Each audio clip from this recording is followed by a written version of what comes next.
Hello everybody, my name is Tauqeer Zafar and today I will be discussing with you about history optional subject opted by the students for civil service exam in the mains paper. See, history optional is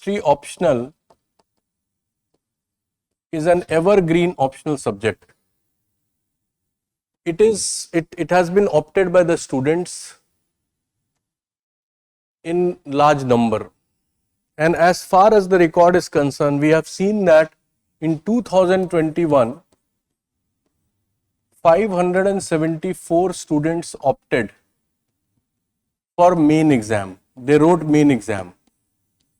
574 students wrote the main exam in history optional subject. So history optional is taken by the aspirants in large number. We have seen this. And it is a very important subject which is relevant for general studies also. Today I will be discussing with you regarding certain things which is connected to history optional, so that you get a proper insight about the history optional subject. One is the myths and misconceptions about history optional subject. The second is why to opt history optional. What are the significance for opting history optional subject? The third thing I will be doing is decoding the syllabus of history optional subject. And the fourth thing that I will be discussing is class approach. See, this particular video is meant for making the clarity in the mind of the student who wanted to opt for history optional.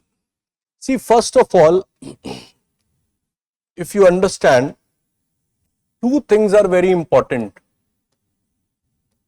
Two things are very important for a student when he opts for any optional subject. One is inclination towards that subject. Inclination towards that subject. And the second is the overlapping areas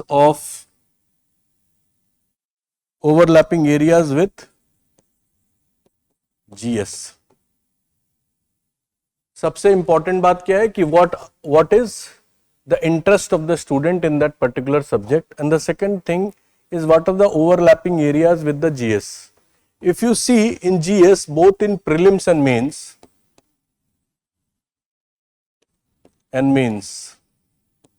the subject, the syllabus, the content of the syllabus is similar. Only in optional subject we see that the syllabus is more. It is very exhaustive as far as it is compared with the general studies syllabus. Matlab it is amplified. I won't say exhaustive, but amplified version of general studies. We study ancient, medieval, modern world. All these we study in general studies also. We study in this also. So first thing is interest of the students in that particular subject. Second thing is overlapping areas with GS. So we see 100% overlapping areas. It gives you extreme advantage in general studies paper, both in prelims and mains exam. The third thing that I would say that a student opts is the subject which he kept in graduation as honors paper. Many students do their engineering in particular field, and they opt engineering also. They also opt for humanities paper. So we see the difference also. So these two are very important. Suppose if you are inclined towards that subject, but area in the GS is not very much.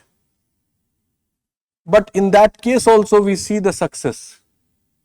There are literature paper, and we see the success rate in that subject also. And overlapping areas with GS, or common areas with GS which give you an advantage in GS, but the student is not understanding it, or he is not much interested in taking that subject or not inclined towards the subject, then in that case it will not help him unless and until he really wants to study that paper.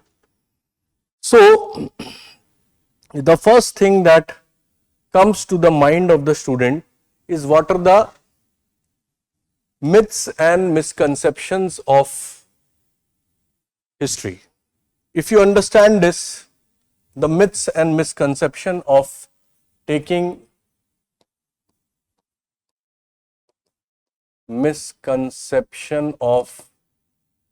history optional as a subject. The first myth is what? That the syllabus is very exhaustive. Syllabus is very exhaustive, and the student has to cram or mug up lots of factual details.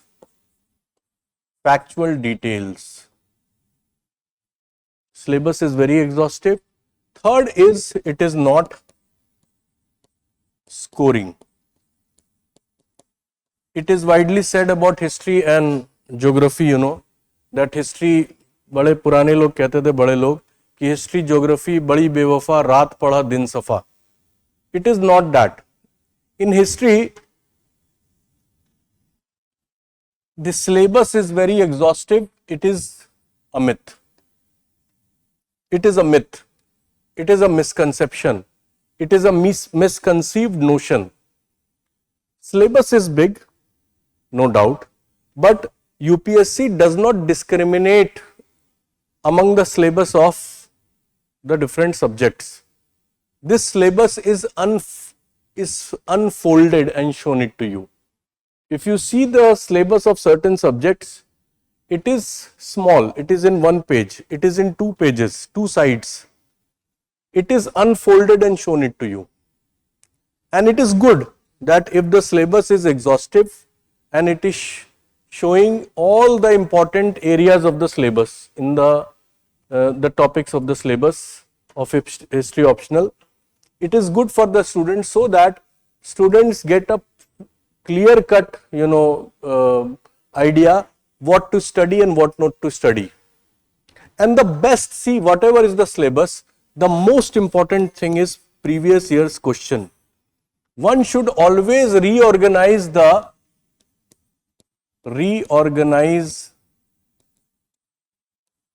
syllabus in the light of previous year's question, that is from 1979 to 2024, almost 45 years paper. If a student reorganize the syllabus, then the syllabus will become, obviously it will shrink down to 65%. 35% is repetitions. Factual details. See, in optional subject, if we compare the optional subject with GS, in optional subject we don't have to cram lots of fact. We have to write with broad understanding.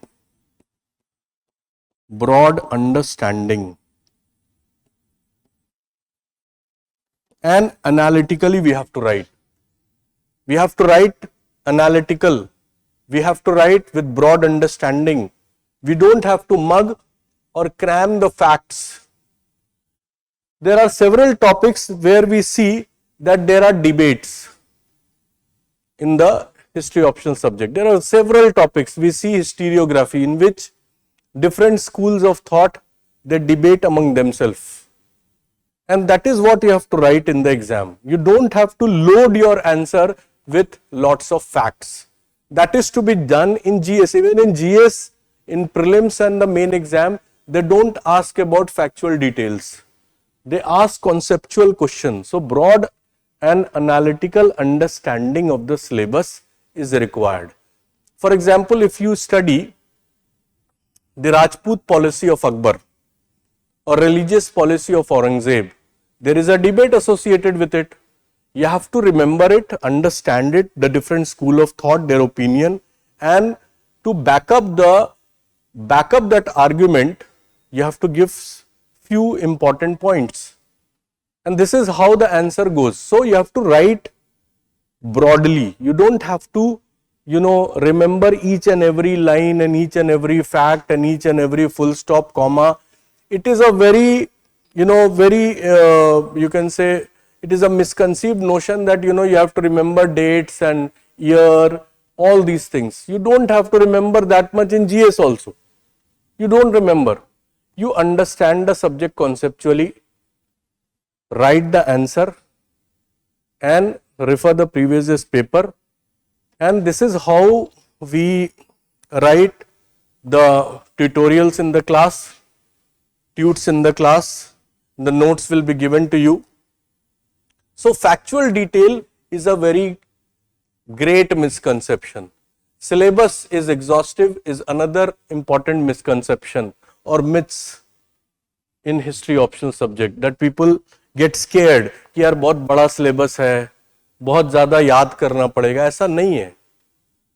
The approach in GS is very different from the approach in optional. I will always say, the subject is more easy than optional in case of optional preparation rather than GS, because you have to remember the list of important topics, the important development that has happened, that I'll go when I do the decoding of syllabus. Then it is not a scoring. This is another myth. See, the subject perform and the student perform and the subject does not perform. So any subject studied by any student, if the student has inclination and he works hard in right approach in that particular subject, it will be scoring for him.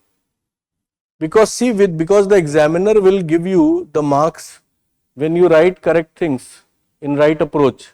So I will not say that the subject is not a scoring. I told you in the very beginning of this lecture that the subject is totally dependent on the understanding and conceptual clarity of the topic, and it is an evergreen subject. I told you that 574 people wrote main exam, and that is in the record. You can check it on Google, that 574 people wrote the main exam in 2021. So on an average we see around 500 to 700 students write the main exam. Matlab they appear in the main exam, and around 5%, 5 to 6% is the result out of this. Because see, overall result is very low, 0.25%, around less than 1% is the total result of UPSC. So it is a good performance, and it is a good number of people who opt. And at the same time, history optional, saying that it is not a scoring, people scored 282 marks, 272, 301. All these are good scores in UPSC out of 500. If you write with proper understanding, systematically in an organized manner, fulfilling the demand of the question, definitely you will score good marks. So ये एकदम बिल्कुल गलत बात है कि बहुत रटना पड़ेगा, सिलेबस बहुत ज़्यादा है. सिलेबस ज़्यादा नहीं है, सिलेबस आपको ज़्यादा दिखाया गया है, because it is being unfolded and shown it to you. अगर 10 लाइन में दिखा दिया जाता तो आपको लगता है कि सिलेबस छोटा है, लेकिन क्योंकि अनफोल्ड करके दिखाया जा रहा है, और ये अच्छी बात है. This is good that the syllabus is unfolded and shown it to you. So these are very important misconception that the student gets scared that यार history नहीं लूंगा. So history, I have seen that, see, I have been teaching for the last 12 years, more than that even. I have seen that people coming from engineering background and medical background, from other background, they opt for history optional subject and they scored good marks. People who study history honors and BA pass in their university, exam, for the university exam, they also opt for history optional subject. So this subject has no problem provided you have a proper notes with proper historiography, in which there are, in most of the topic, the debates are there. And then I will not say that you will face any problem in history optional.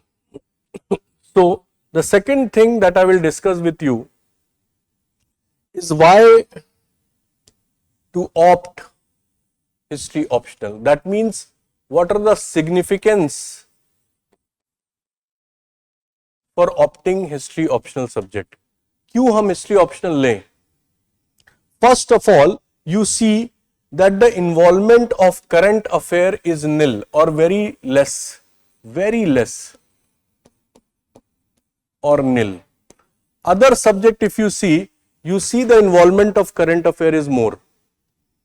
दुनिया भर का current affair का involvement रहेगा. दूसरे subject, if I से the other subject like political science और sociology or any other subject, you will have involvement of current affairs, but here very less, negligible, nil, unless and until anything comes in the news, like any place is being excavated, or anything that is being added in the place being added in the UNESCO's World Heritage. I'm sorry. So involvement of current affair is less. The syllabus is static. The second thing is debatable topic. Most of the topics are debatable. It has stereography. That is the opinion. Stereography. That is the opinion of the historians. Different opinions of the historians. So it makes it more understanding rather than cramming the facts or mugging the facts or remembering lots of facts, which is a misconception again, I would tell. Then subject is quite simple and complex theories and doctrines are not there. That means what? See, if you see the other subject, if you compare with public administration or political science or philosophy or any other subject which has some one paper as theory. For example, if you see political science, the paper 1 section A, it is theory, political theory and Western political thought, Indian political thought. And then again in paper 2 you see one section is theory and the other section is foreign policy in the paper 2. So I will say that here you will not find any complex doctrine. You don't have to study any theory. It is simple. There are events that has happened and the historiography associated with that particular event. You have to remember it. You will have a proper notes of around 14 to 1500 pages or less than that, class notes, and that would be more than enough for your preparation. So the subject is quite simple and no complex theories and doctrines are associated. तो इसका झंझट भी खत्म हो गया, current affair का भी झंझट खत्म हो गया. मतलब the subject is static but it becomes dynamic due to the opinion of the different opinions of the different schools of thought. के मार्क्सिस्ट स्कूल ऑफ थॉट क्या कहता है, फेमिनिस्ट स्कूल ऑफ थॉट क्या कहता है, कॉलोनियल स्कूल ऑफ थॉट क्या कहता है ना. then the subaltern school of thought क्या कहता है. If you study peasant and tribal revolt, you have to write the subaltern opinion of Ranjit Guha, Ramchandra Guha, Sumit Sarkar. Getting the point? So the subject is quite simple and no complex theory is required. This is a very clear-cut thing which you will find in other subject, but you don't find in history. God forbid if tomorrow UPSC decides that they will remove optional subject. This is not going to happen, but I am just telling you. Then in that case also, whatever hard work you did in history optional will be used in GS, because ancient you will study in prelims, medieval you will study in prelims, the section of culture you study in prelims, then modern you study in PT and mains, culture you study in PT and mains, world you study in mains. So सारी चीजें use हो जाएंगी अगर ऐसा हो भी गया in case if they remove it. Predictability of the question is very high. Predictability means what? Repetition of the question.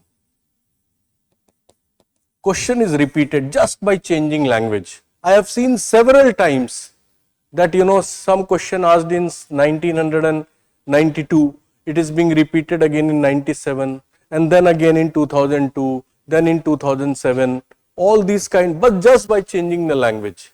So the predictability of the question makes the paper easy and the syllabus get shrinked, because predictability of the question is very high, repetition of the question is very high.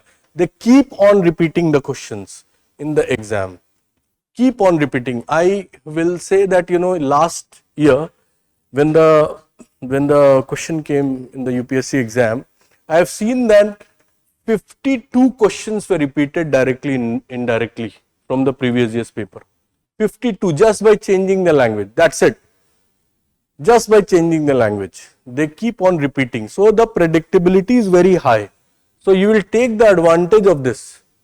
So you will be able to decipher that what area you have to focus and what area you don't have to focus. Okay.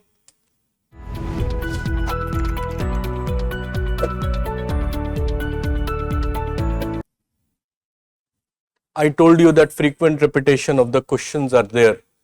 They keep on asking the question, repeating the question. Syllabus of the optional is completely matchable to GS, that is integrated approach of GS and optional. If you see, this is history optional.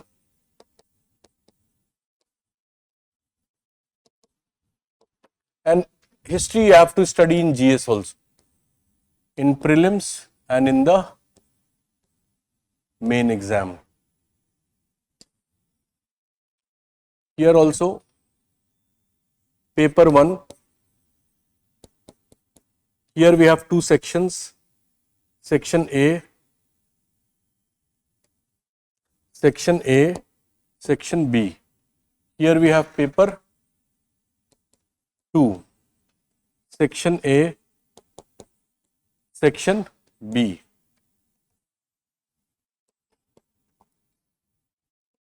Here we have in section A, ancient India, medieval, modern, world.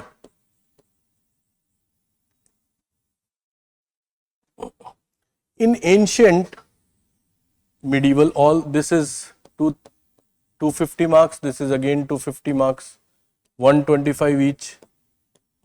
This is the breakup which we all know, 125 each. And here we see in this prelims, we see ancient, medieval, modern, culture ka section. We don't have culture as a section, but culture is derived from medieval and ancient. Culture means we have modern, culture and modern culture and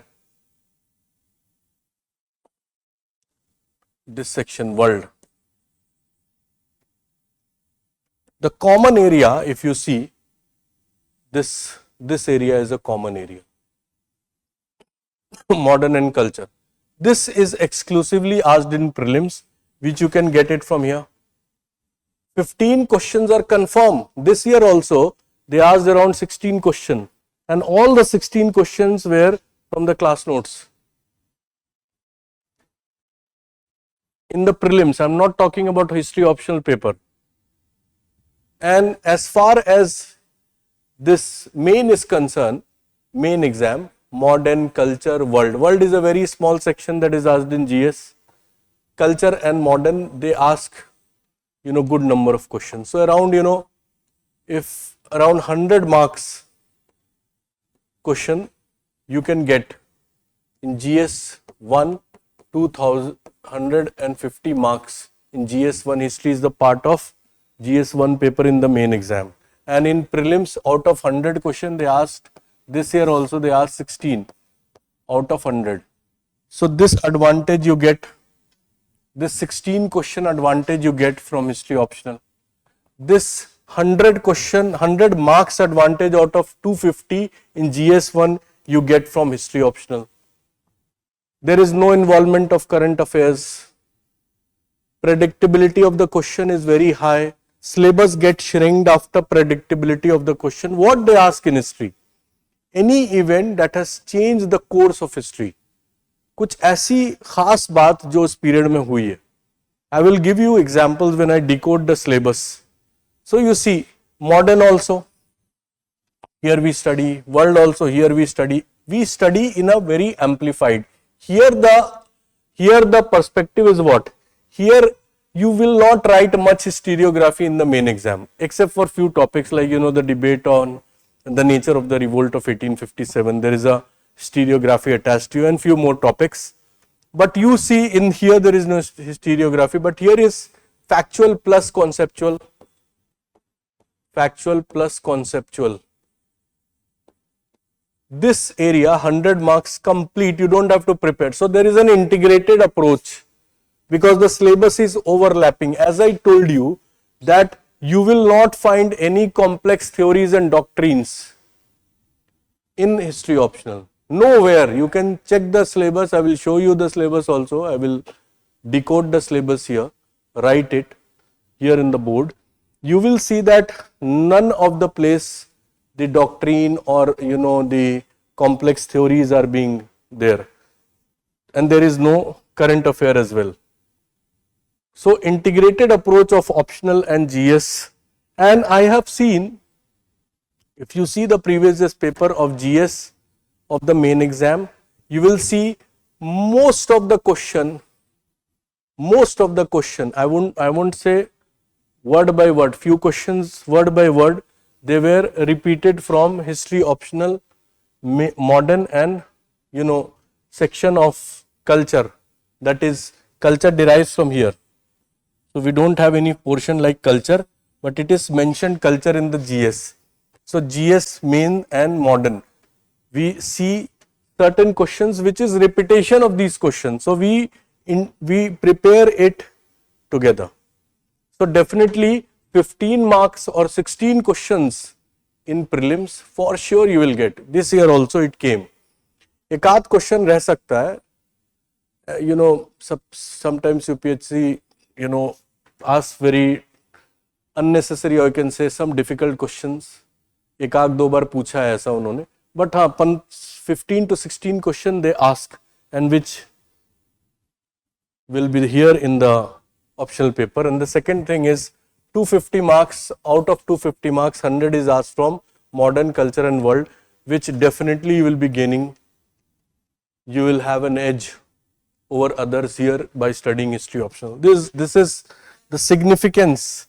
So what people say that it is not very scoring and blah blah blah, it is a subject in which you have to remember lots of things, which is not correct, I hope your misconceptions are clear, and now I will try to decode the syllabus of history optional.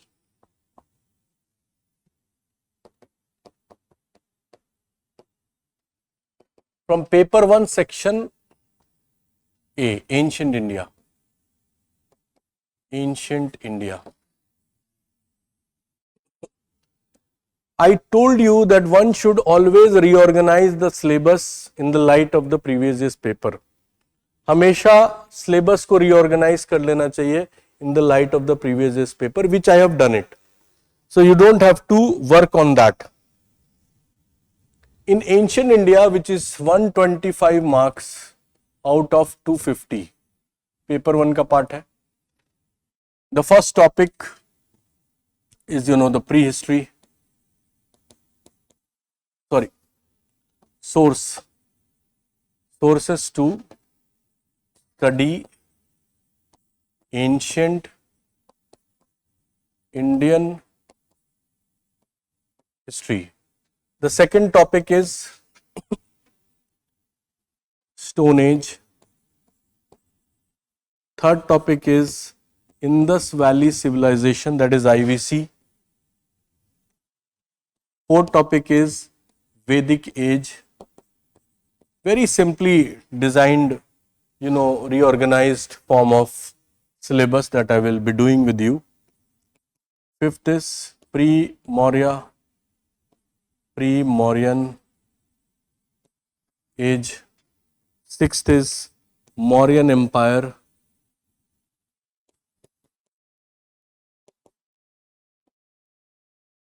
Seventh is Post-Mauryan Empire.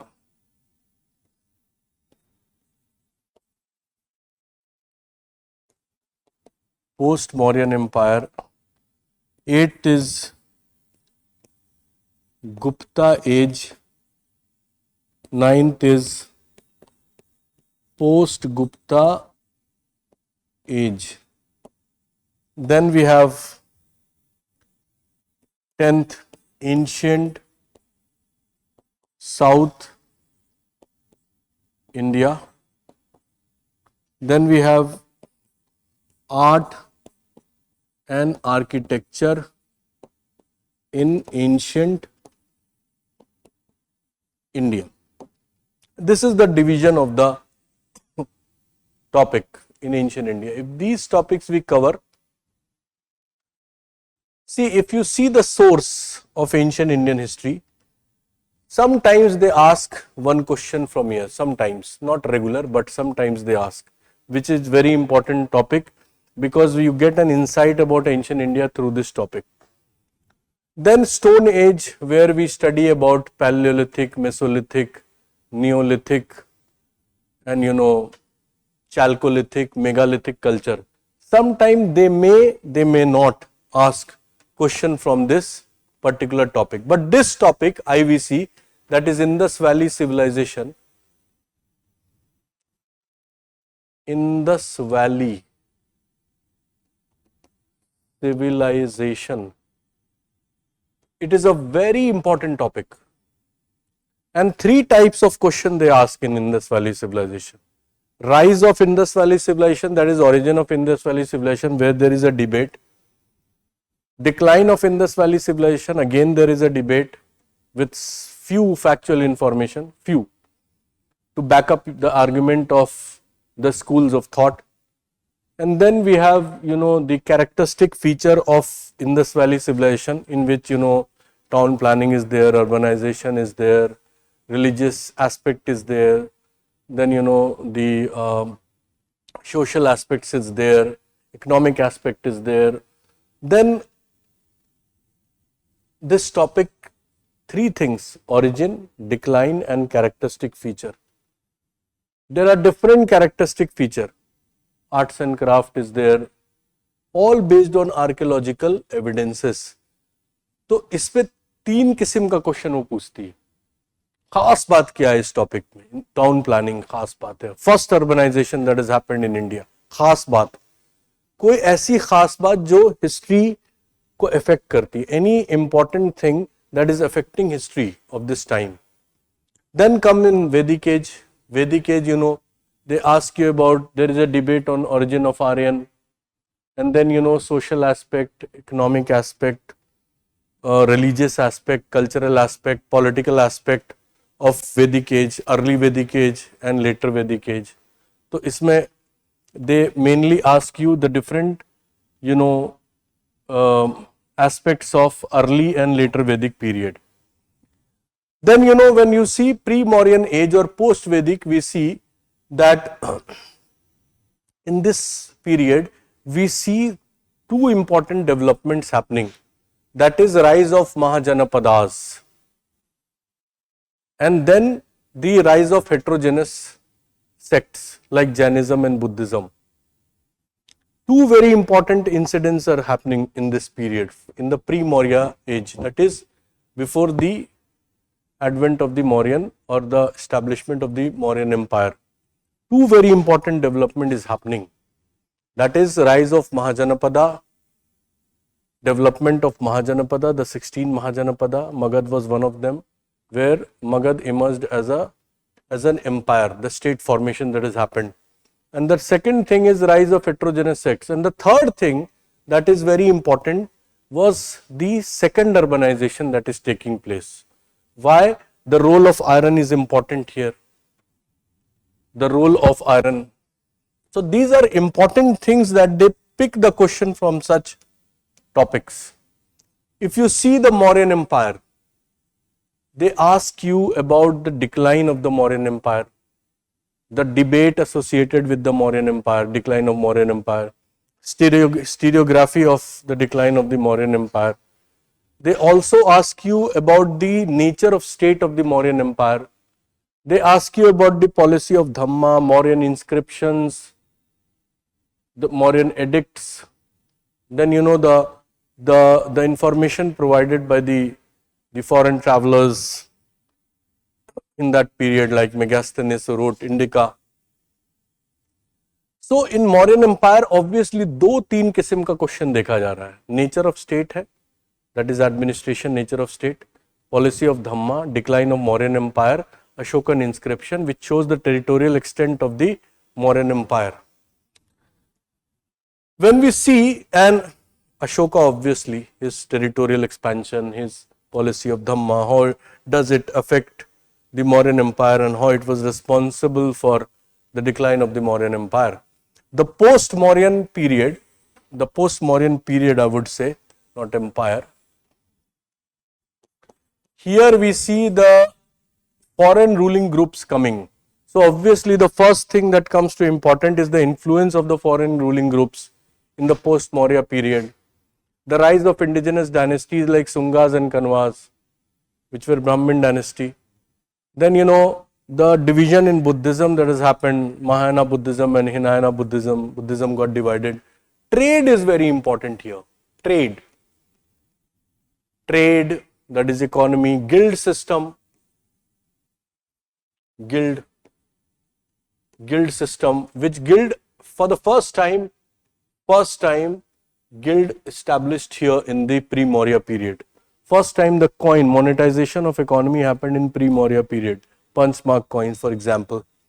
Trade, guild, then architecture in this period. Architecture we study here also Mauryan Empire, but we do it separately, art and architecture in ancient India. So we see the trade, which is the golden period for trade, how the foreign ruling groups came and how they influenced the trade in India, the influx of gold coins into India, making India very rich. सोने की चिड़िया कहा जाने लगा India को. Guild system है, architecture है, Mahayana Buddhism है, सोशल अनरेस्ट है, सोशल एस्पेक्ट्स में क्या चेंज हो रहा है, what are the important changes that was being done in the post Mauryan period in social aspect. So all these things that we study. Then we come in Gupta age, how it was a golden age, the myth of golden age, the land grant system in Gupta period, the information about Samudra Gupta, his territorial expansion, the debate associated with the historicity of Ramagupta, golden age क्यों है, the social aspect, the political aspect, land grant system, then the economic aspect in the Gupta age, then social aspect in the Gupta age, all these things that we study here. Then in the post Gupta age, after Gupta, how there was rise of different dynasties. We study about Harsha and his times, the foreign visitors, foreign travelers who came to Harsha's court, then how Harsha saved the northern India, how he integrated northern India. So all this stuff we study. In the post-Gupta period, land grant system continued, and we see the proto-feudal trends or Samantvad or Samanta system that developed. So all these things that are important. So every topic has certain important area. See, we have to study everything. In the class we will study all the things. But yes, we will focus on those areas which are asked in the exam, because I told you predictability of the question is very high in civil service exam. So ancient South India after this. So here we study Harsha and his time. Certain trivia type topics are also there, but here I am just giving you a glimpse so that you get an idea about the syllabus. South India, if you see the South India, we study about Sangam age,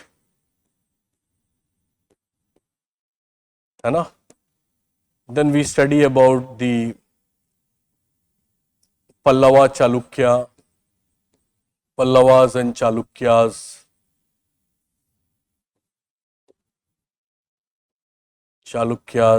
Satavahanas in the post-Maurya period, Satavahanas. Up everywhere something is important. In Sangam age, for example, society,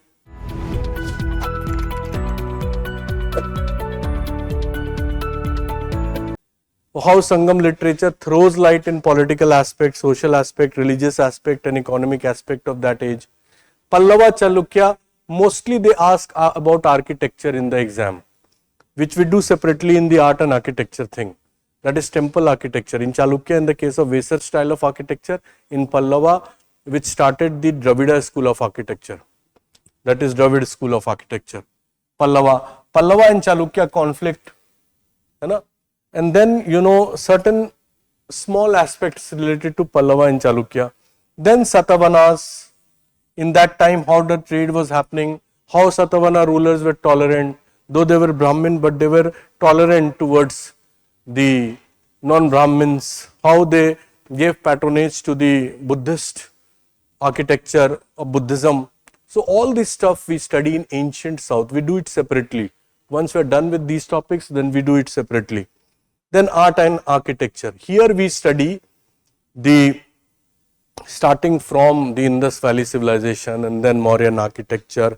Then in the post-Mauryan architecture, we study Gandhara, Mathura and Amravati school of architecture. Then Gupta architecture, the humble beginning of temple architecture that we study there. Then cave architecture in the post-Maurya period, painting in ancient India, all these kind of things. Then temple architecture in the southern part of India. Okay, we do separately temple architecture. There we study the Nagar school of architecture, Dravid school of architecture and the Vesar style of architecture. So we see in the case of art and architecture, which is a very, very important topic. Here certain things are important. You have to focus on certain areas of Chalukya, Pallava, Chalukya, Satavahana. So overall, what I mean to say by showing you these topics, that the syllabus looks exhaustive, but everywhere, everything you don't have to study. We have to be very vigilant as far as the previous year's paper is concerned. I told you the predictability is very high. They keep on repeating the questions in the exam. Then there is a map section also. We do the map section separately also and with the topic also. For example, when we do Stone Age or prehistory, we do, then I'll show you in the map that where are Paleolithic sites. Then होगा क्या कि आप साथ में पढ़ते पढ़ते map को सीधा देखते रहेंगे. So we study history with map. We study history with image and mind map and all these things. So what I mean to say, that along with the topic we study the map, because you get the information also when I dictate you in the notes, and separately also after the topic is being done, ancient and medieval is done, because ancient and medieval in the paper 1, section A and section B, we do the map work. So we see the map work is also being done separately also, and in a integrated form also. We see the map work that is being done. The second is medieval. Again, it is medieval India. Section B. Topic 1 is sources to study ancient Indian history. Topic 2 is, medieval Indian history.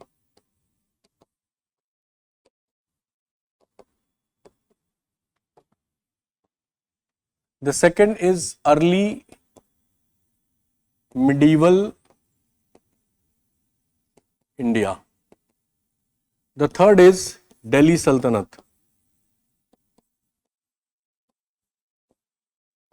The fourth is Sher Shah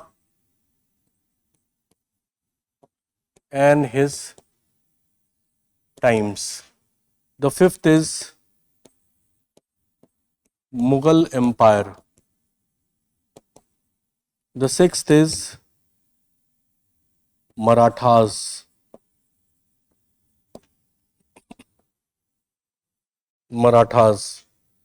The seventh is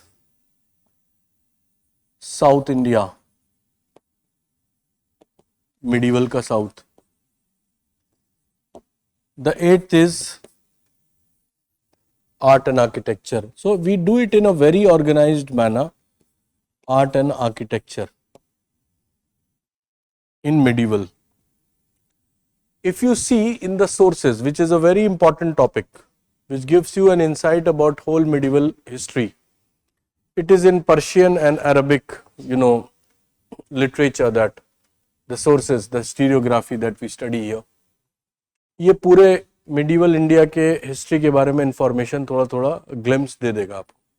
The second is early medieval India. That is from 750 AD to 1200. Here we study 3-4 things are very important. Origin of Rajput, again there is a debate among the scholars. Second is feudalism. Again there is a debate, the opinion of R.S. Sharma, D.D. Kosambi, Harbans Mukhia, then the D.N. Jha. So second thing that is important in early medieval India is the feudalism debate. The third thing is the political dynasties that developed from 750 to 1200, which is not very important, but yes, we study about tripartite struggle between Palas, Pratiharas and Rashtrakutas, because a question can be formed on, because the conflict was going on between Palas, Pratiharas and Rashtrakutas for Kannauj, which was a very important seat of power, which became the seat of power in the time of Harsha only, and is known for very fertile region. जब भी लड़ाई हुई आप देखिएगा कोई ना कोई fertile region की वजह से हुई है. For example, Vijayanagar and Behmani were fighting for Raichur Doab. Pala, Pratiharas and Rashtrakutas were fighting for Kannauj. So in history the fight is revolving around economy. The third topic is Delhi Sultanate. Yes, in one more thing I missed.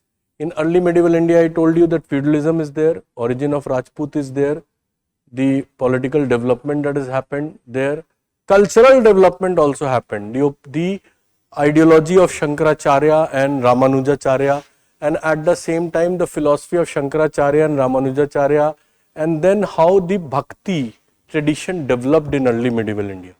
One more thing that we do in early medieval India is temple architecture, that is Nagar school of architecture, Dravid school of architecture, and that we cover here in the art and architecture section of medieval India.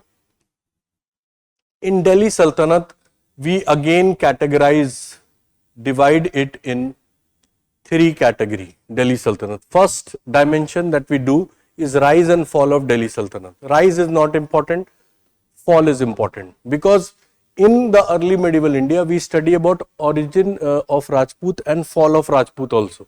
So why Rajputs were defeated at the hands of the foreign invaders, the Muslims. They asked the question, and there is a historiography in which, you know, the opinion of Muhammad Habib, the father of a great historian, Irfan Habib, and K. Nizami, all these people opined on that. So in Delhi Sultanate we study the rise and fall of Delhi Sultanate. So fall becomes very important. Why there was decline of Delhi Sultanate? Second dimension that we do in Delhi Sultanate is the policies of the Sultan. And in the policies of the Sultan, it is very clear. See, in policies of Sultan, first Sultan is Iltutmish from Ilbari dynasty. And if they ask any question on Iltutmish is what? How Iltutmish, you know, is considered as the founder of Delhi Sultanate, the real founder of Delhi Sultanate. What was his role in developing Turkane-Chehelgani, for example, the 40 Turkish nobles? And then, you know, what were the challenges faced by Iltutmish? Then further when we move, we see the case of Balban. In Balban, how Balban restored the prestige of the crown. First question, how Balban restored the prestige of the crown, because we see after Iltutmish there was quick succession happening, and the level of the crown has reached to its lowest ebb. So Balban now tries to restore the prestige of the crown. The third thing that we study in the case of Balban is theory of kingship. Theory of kingship is important in case of Balban only. And then second is Alauddin Khalji. Then how Balban, you know, faces the Mongol invasion, what all things that he did in consolidation of Delhi Sultanate. Then comes, after Balban comes Alauddin Khalji, the other important Sultan, because I told you in Delhi Sultanate, policies of Sultan is very important. In case of Alauddin Khalji, we see how Alauddin Khalji's policies are important. What is Khalji revolution? What is market regulation policy of Alauddin Khalji? What is military reform? What is administrative reforms of Alauddin Khalji? How Alauddin Khalji dealt with Mongols? What are the Mongol invasion that has happened throughout the Delhi Sultanate, right from Behram Shah till Muhammad bin Tughlaq, the foreign invasion that has happened. Then, you know, in case of Alauddin Khalji, we see the agrarian reforms that he did. तो मतलब दिल्ली सल्तनत में जो second dimension है that is policies of sultans, in which Iltutmish, Balban, then Alauddin Khalji, then we see Mohammad bin Tughlaq. Mohammad bin Tughlaq पे क्या question बन सकता है? The experiments done by Mohammad bin Tughlaq and the composition of nobility in the time of Muhammad bin Tughlaq. Two types of question: the composition of nobility in the time of Muhammad bin Tughlaq and the experiments that was done by Muhammad bin Tughlaq. क्या क्या experiment हुआ मोहम्मद बिन तुगलक के time में, क्या क्या उसने experiment किया? Transfer of capital, that is from Delhi to Daulatabad. It is not right to say transfer of capital, rather the two capitals, Delhi and Daulatabad. Then, you know, the taxation in Doab region and introduction of token currency, Karachi and Khurasan expedition, all of them failed. And but as you know, it is very important to mention that MBT was not a mad king as claimed by some historian or mixer of opposite. He was ahead of his time. He was a very intelligent person, but his experiment failed because I told you that he was ahead of his times. So in Delhi Sultanate we study about Muhammad bin Tughlaq. Then we study about Firoz Shah Tughlaq. Firoz Shah Tughlaq, two policies: how he was a great builder, that his cultural activities that he did, his welfare schemes, and the third is religious policy of Firoz Shah Tughlaq when he tried to appease the ulemas, the Ahle Kalam.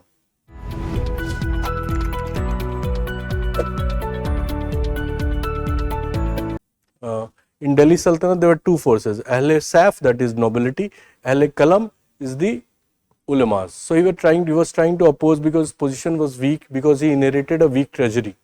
Though he was the son of a Rajput mother, even then he was trying to appease the ulemas.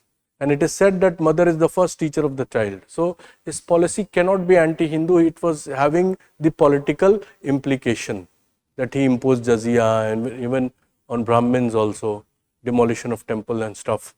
So we study in Delhi Sultanate the policies of all the sultans. Then in the third dimension, first dimension I told you, rise and fall of Delhi Sultanate. Second dimension, the policies of Delhi Sultanate, the policies of Sultan. The third dimension, we study about the third dimension, we study about the different aspects of Delhi Sultanate, different issues of Delhi Sultanate, like the Iqtidari system, land revenue, then the administration, nature of state, urban revolution, trade, condition of labor, social aspects, all these things, Iqtidari system, all these things that we study here in Delhi Sultanate. Sher Shah in his times, rise of Sher Shah and his policies, the reforms done by Sher Shah, especially the welfare schemes and the land revenue. Land revenue we study here also. Land revenue of Muhammad bin Tughlaq, land revenue policy of Alauddin Khalji, and the different fiscal policies also, different grants also in the time of Delhi Sultanate. Then Sher Shah का rise कैसे हुआ और क्या क्या reforms उसने किया. His conflict with Humayun is also obviously, Sher Shah was clever like a fox and brave like a lion. So how he was that. Then we see the case of Mughal Empire. Again Mughal Empire, I have divided into three dimensions, like I divided Delhi Sultanate into three dimensions. This also in three dimensions. One,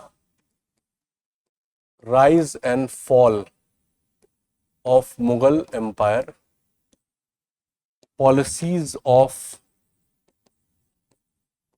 Mughal ruler. Third, miscellaneous themes. इस तीनों के अलावा और कुछ नहीं पूछता वो. Rise and fall, where fall is very important.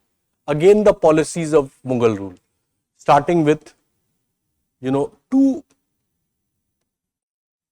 Akbar and Aurangzeb. अब देखिए, अकबर में Rajput policy, religious policy, very important.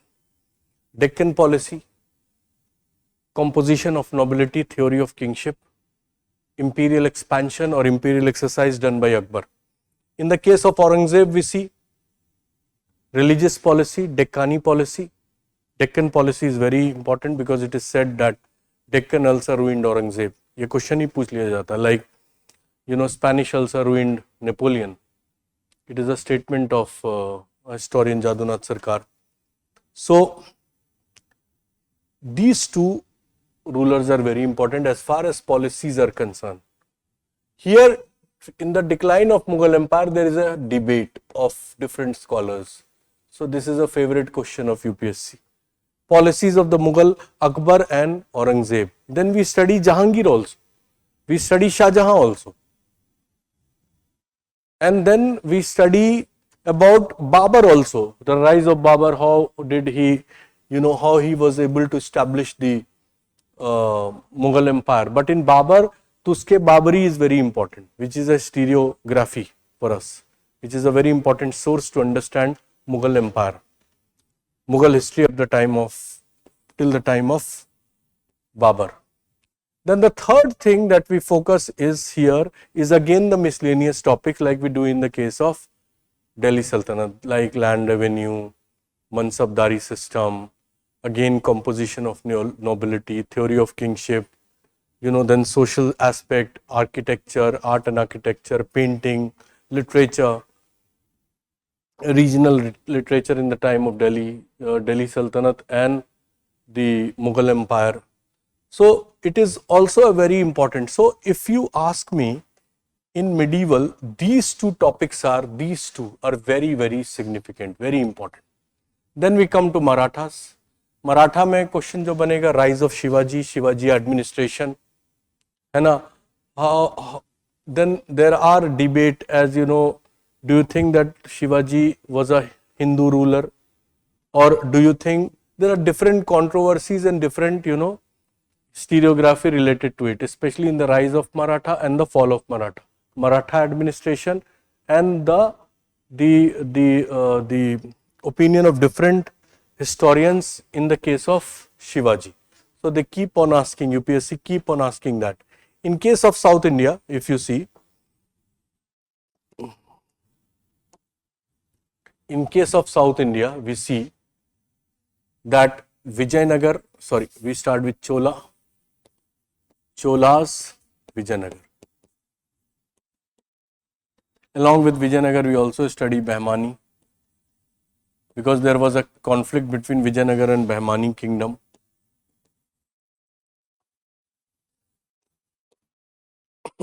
Deccani Sultanate. But I will tell you, this Chola is very important in South India, and Vijayanagar second is very important. Chola administration, imperial expansion done by Cholas, then municipal, the local administration of the Cholas, segmentary state in the case of Vijayanagar, Krishnadev Raya, the reason for conflict of Bahmani and Vijayanagar, how Bahmani kingdom broke and Deccani Sultanate was formed. So Chola architecture, Vijayanagar architecture, that is temple architecture, because temple architecture reached its zenith and climax in the time of Cholas, which was started by Pallavas, the Dravid school of architecture, and the Cholas were feudatories of Pallava. So certain things are important in the South Indian medieval part. Then art and architecture, here we study, in the case of art and architecture, one is temple architecture, second is painting, third is Mughal architecture, Indo-Islamic architecture, in the time of Delhi Sultanate. Then fourth we start Mughal architecture,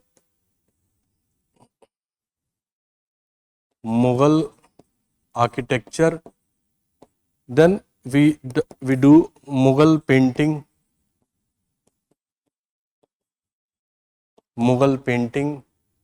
these things that we cover here. And in medieval, this temple architecture, Nagar and Dravid again we do in Vijayanagar and Cholas. Painting, Mughal painting, Rajasthani painting, that is Rajputi painting, and other regional painting that we do. Painting we do in ancient also, Ajanta and Buddhist paintings. Right from starting from Bhimbetka, here also we do painting. Painting in case of Mughal painting, that is we study specifically here. Mughal architecture, again very important, expression of Indo-Islamic which was seen for the first time in Delhi Sultanate.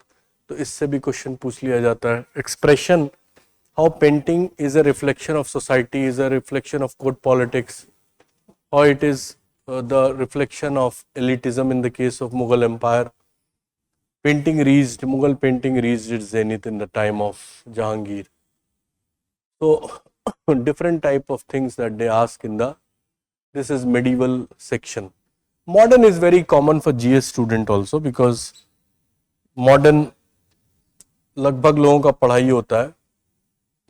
Modern India, this is section A of paper 2, जो कि मैंने आगे पहले बता दिया. Here we have 6 topics. One is British foundation, expansion and consolidation. Second topic is British policies. Third topic is revolts and movement. Fourth topic is Indian national movement. Fifth topic is communalism and partition. Sixth is post independence.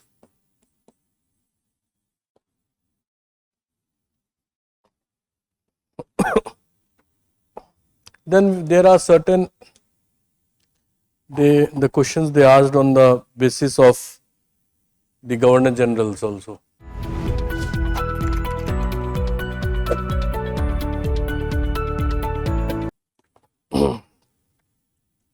We see British foundation and expansion. Here we see the debate on British foundation and expansion, why the British rule was established, what were the important factors, expansion of the British rule in India, how they defeated the Indians, what was the reason, there is a historiography attached to it, consolidation, what all policies they did, the policies of conquest was very important, subsidiary alliance, doctrine of lapse, policy of ring fence. Several questions are being asked in the case of the policies of conquest. We study here the different wars and battles, Anglo-Bengal struggle, Anglo-Maratha struggle, Anglo-Mysore struggle, Anglo-Sikh struggle, then annexation of Sindh, then other small Carnatic war, the European trading companies that also we study in medieval, also we study in the case of Mughal Empire, and here also we study in the case of modern India. In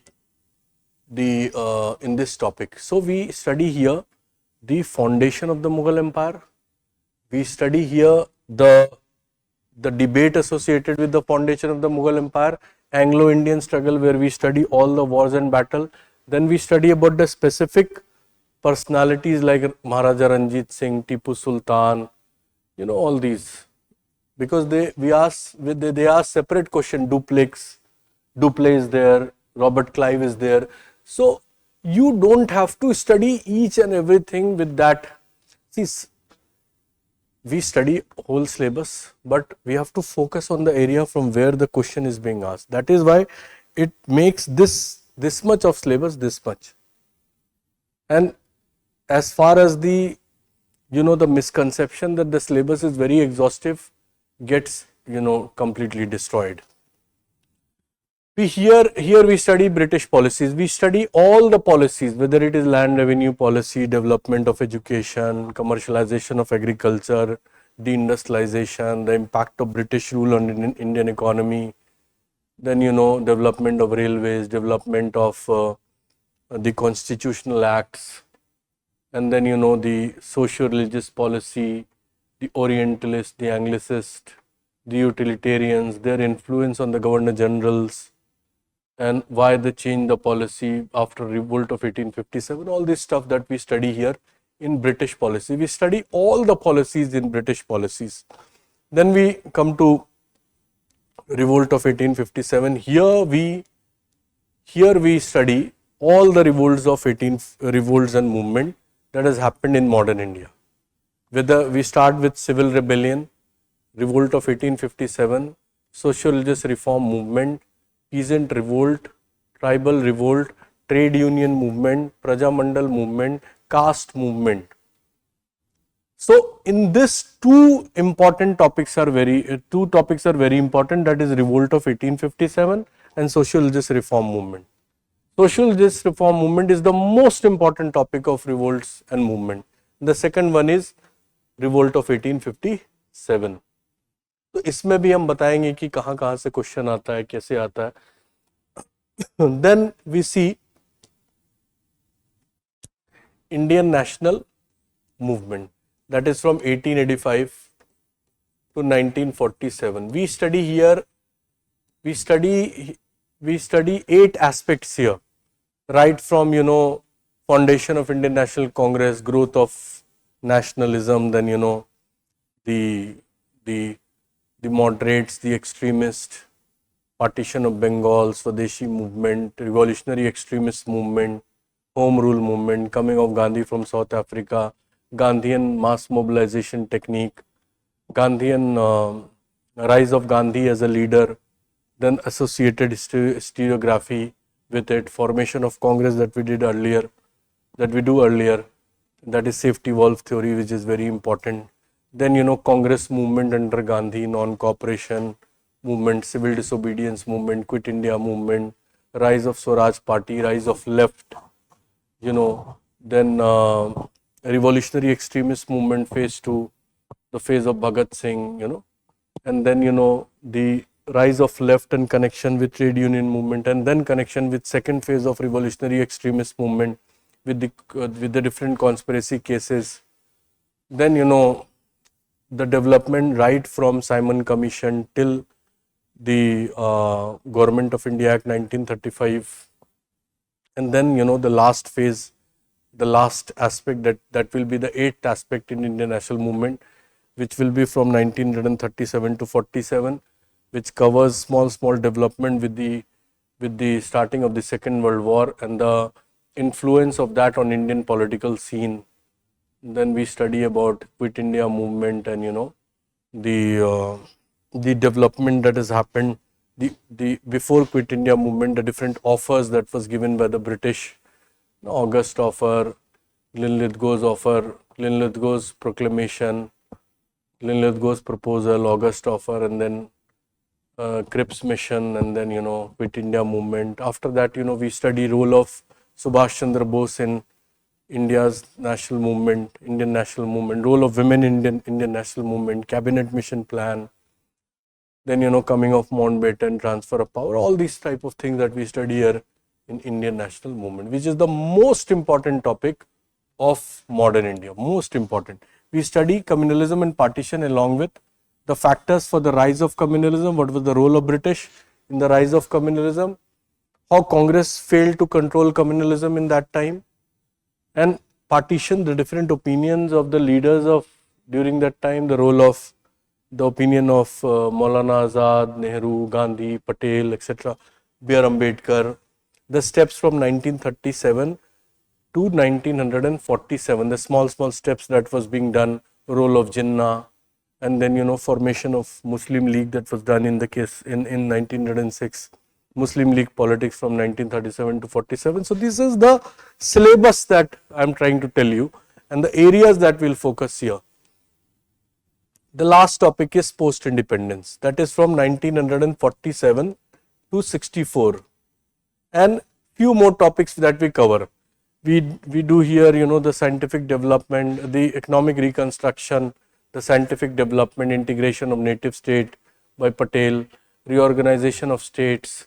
Then we also do the caste movement that was being done, that we do earlier also, Dalit movement. Then the scientific development in the time of modern, in the case of post-independence, several things that is done from 1947 to 64. So this is the syllabus of modern India. Okay, the last thing that we do is world history. World history. Again, I have divided it into different three groups. Group 1 is Group 1, Group 2, Group 3. Group 1 we study starting from Enlightenment and modern ideas,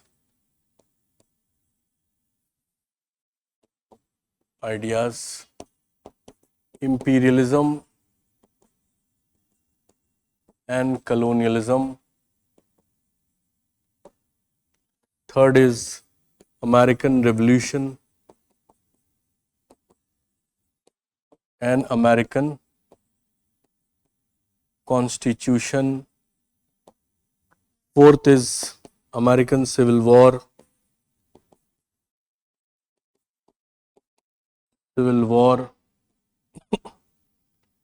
American Civil War. Fifth is the Industrial Revolution. Sixth is French Revolution. Sorry, we also do Russian Revolution and Chinese Revolution. Separately I will write it. Chinese Revolution. Eighth is French Revolution, 1789. You see, in group 1, we cover all the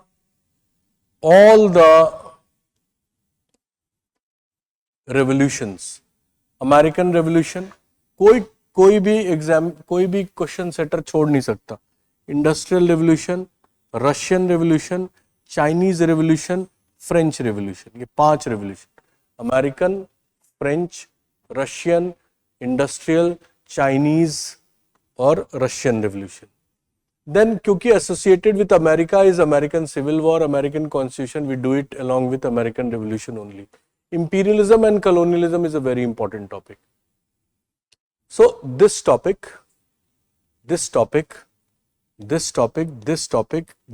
very important, where we study all the revolution in group 1. अब इससे बाहर पूछेगा ही नहीं वो. And then also we go, in-depth understanding and in-depth analysis of the question paper and stuff. We'll do that because I cover 45 years paper, which will be covered in the class notes only. Class notes will be the most important source for your preparation. Group 2, here we study rise and fall of Napoleon. 1. 2. Metternich system.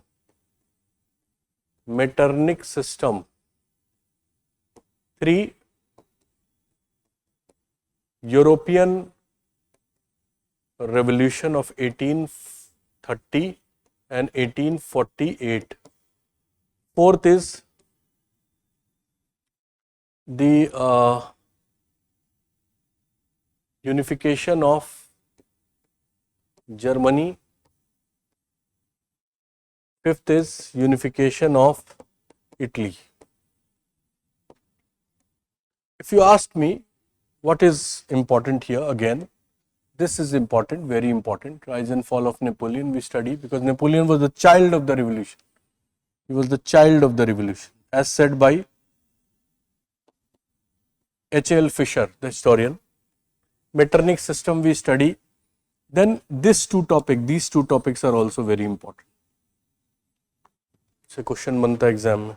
The third group, the group third is, we study here, Bismarck's foreign policy,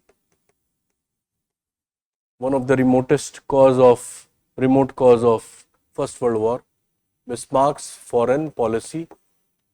Second is First World War.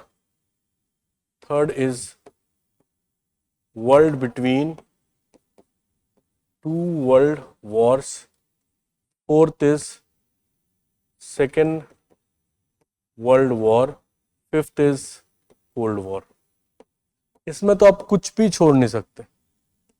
All the topics are important because see, group 3 and group 1 is very important. World War is important, especially the First World War, Second World War, world between two world wars, and Cold War, which will give you an insight on, good insight on foreign policy.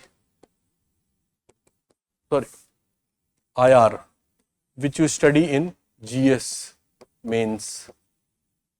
Paper 3rd में है शायद, उससे खूब insight मिलेगा आपको foreign policy में. So this is added advantage of history optional. All these topics will help you First World War, Second World War in your IR also. Getting the point? So these are the topics that we do in world history. There are few more trivia topics, Eastern question, Crimean War, that also we do. It is not possible for me, एक दो topic छूट भी गया होगा, but trivia topic, all important things are mentioned. As far as decoding of the syllabus is concerned, one important thing that I would repeat, that syllabus looks very exhaustive, but it is not. Syllabus looks very huge, but it is not. How do we do it? We'll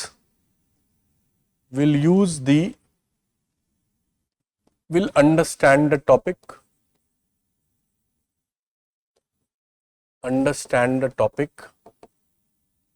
ठीक है. कोई भी topic शुरू करने से topic को समझेंगे. In depth analysis of the topic,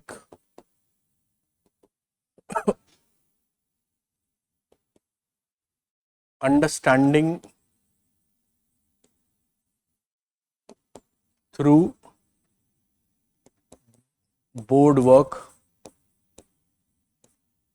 mind map,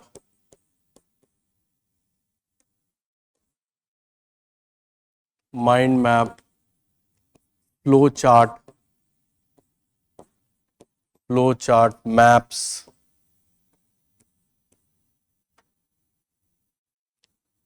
okay. Board work जो बोर्ड पे बनाऊंगा, माइंड मैप, ताकि आपको अच्छे से थोड़ा साइंटिफिकली समझ में आए चीज़ों को. फ्लो चार्ट, मैप्स, जो इंडिया का मैप है, वर्ल्ड का मैप है, वो दिखाऊंगा. दैट पूरा history we study like this only. After doing all this, your note making comprises of, just a second, note making comprises of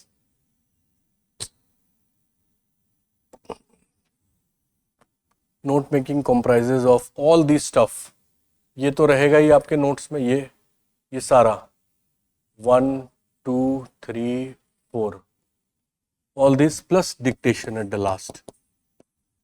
Dictation, note making. Dictation, I'll try to dictate 70% of the thing what I make you understand. Rest of the things you will write here. But yes, this dictation will give you a class notes. लगभग सब लिखा देते हैं. 70 क्यों बोले हम लोग, तो 80% कर देते हैं पूरा dictation. And this, just a second, dictation will give you notes, that is class notes, and this class notes will become the most important source for your preparation. Most important. It will be around 14 to 1500 pages, A4 size, 1400-1500. It varies on the the size of the font that the student writes. 14 to 1500, and this is the most important source, and this will be enough. Along with this, we have the, make it separately, class notes, the source that we have. One is class notes, second is booklet, third is handouts. This class notes is prepared from the at least 20 books. These are plus my DU notes, because I graduated from Delhi University long back, and most of the time your question setters are also belonging to some premier university. So DU notes, and this notes is prepared in the light of 45 years of PYQ. 45 years of the PYQ. So the student will not take any tension after this. Then I give handouts from all the top sources. कि मतलब अगर किसी को खलजीज के बारे में पढ़ना है तो वो केएस लाल से पढ़ेगा, मेहदी हुसैन से पढ़ेगा, तुगलक्स, एबीएम हबीबुल्ला से वो शुरू का एरिया पढ़ेगा. तो जैसे दिल्ली यूनिवर्सिटी वगैरह में हैंडआउट्स मिलते हैं, that handouts will be given in the form of PDF, which will help the student in scoring good marks. Class notes will have the debates, which is basically, the debates is associated with stereography, the opinion of the historian. The booklet is also my notes only. Few things that you have to refer from here, few things, handouts and class notes. If you do this much, and I will also tell you the standard books.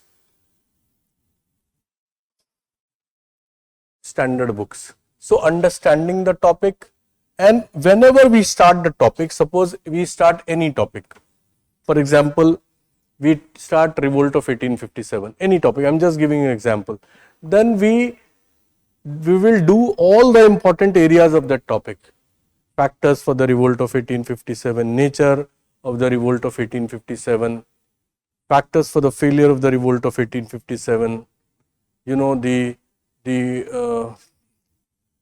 the change in policy of the British after the revolt of 1857. मतलब जितने तरह से वो पूछ सकता है. So obviously in each and every topic there will be issues. The themes, basically, I would say, different themes in every topic, and this different themes are prepared from PYQs, ताकि दोनों काम हो जाए, PYQ का भी काम हो जाए, and this different themes will comprise the whole topic. So we cover the PYQs also from 1979 to 2024,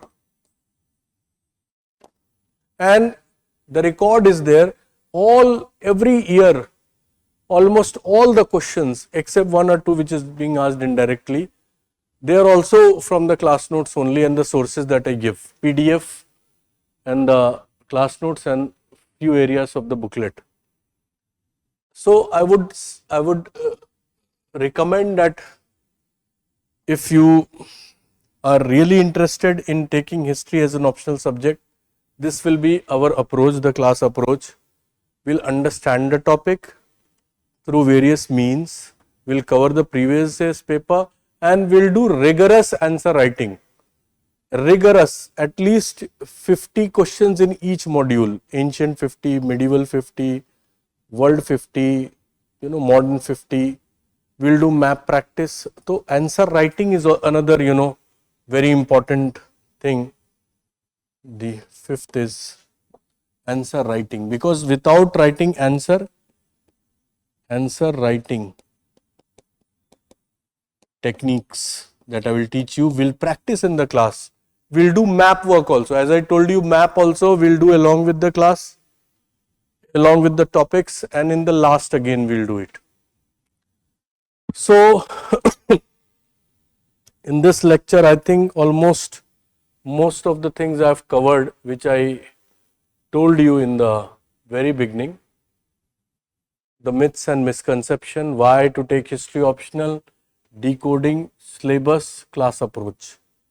So give a chance to you, if you to yourself, and if you are really inclined towards the subject and you want to take, don't take the optional under any other pressure. किसी topper ने ले लिया तो मैं ले लेता हूँ, teacher बोल रहा है तो मैं. You use your logic, don't go on what they say, what people says. Authenticity demands logic. Logical है, आपको समझ आ रहा है कि हाँ ठीक है, मैं पढ़ लूँगा, समझ लूँगा, ये सोर्स है, इसको पूरा पढ़ लूँगा, इतने मार्क्स आ जाएंगे. 280 मार्क्स बहुत आराम से आएंगे आपके, अगर आप सही से सोर्स पढ़ लेंगे तो. आंसर राइटिंग 10 बार पढ़ना पड़ेगा, सोर्स पढ़ना पड़ेगा। सिलेबस को खत्म करने में 5 to 6 months लगेगा। I will not hurry up. It will be done in 5 to 6 months. And we cover in the class notes almost all the previous year's paper, almost all 45 years paper. You can check it after you do it. You can ask the other candidate also who has done it. And when we cover the last 45 years paper, obviously 46th or 47th year, again all the questions comes in the exam, the previous year's paper. So you can give a chance to history optional with me.